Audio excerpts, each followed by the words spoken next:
Good morning, আসসালামু আলাইকুম বন্ধুরা, কেমন আছেন? সবাই ভালো আছেন তো? শীতকাল মানে আসলে অন্যরকম একটা সিজন। হ্যাঁ, বিয়ে শাদি এই সেই নানান হই হুল্লো। তো আমি এখানে ওই এক বড় ভাইয়ের বাড়িতে আসছি একটা দাওয়াতে।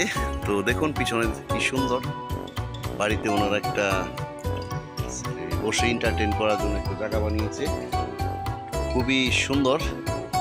তো যারা আসলে শৌখিন তারাও কিন্তু আসলে গ্রামের বাড়িতে এই ধরনের একটা কিছু করতে পারেন, যেখানে আপনারা এন্টারটেইন করতে পারেন, সময় কাটাতে পারেন। আমি আরো সুন্দর করে দেখাচ্ছি।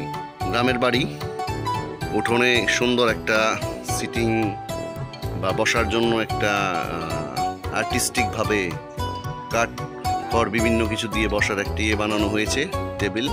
তো এখানে নারিকেলের গুঁড়ি বা ওই সুপারির গুঁড়ি দিয়ে করা হয়েছে। আসলে মূলত জিনার বাড়িতে আমরা আসছি, উনি হিজ গুড হার্ট এবং শৌখিন একটা মানুষ।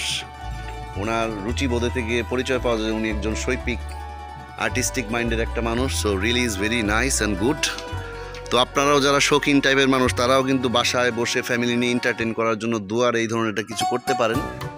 সো এই ধরনের ব্লগ দেখার জন্য পাশে থাকুন, সাথে থাকুন। আমি একটু ইন্ট্রোডাক্ট করিয়ে দিচ্ছি। তো আমি মূলত নবগঞ্জ দোহারের দুইতাল গ্রামে উপস্থিত তেবলদার বাসায়। তো উনিও শ্রদ্ধেয় আমার বড় ভাই, কুয়েত প্রবাসী, উনি বাইরে থাকেন। সো দাদা, গুড মর্নিং, কেমন আছেন? তো আপনার বাড়িতে আসছি আজকে বেড়াতে।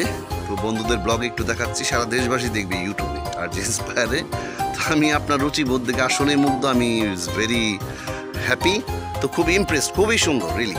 তো আমিও আমার গ্রামের বাড়ি এরকম একটা কিছু করার চিন্তা ভাবনা আছে। সো এই ধরনের ব্লগ দেখার জন্য পাশে থাকুন, সাথে থাকুন। আর যে ইন্সপায়ার জুয়েল। থ্যাংক ইউ, আসসালামু আলাইকুম।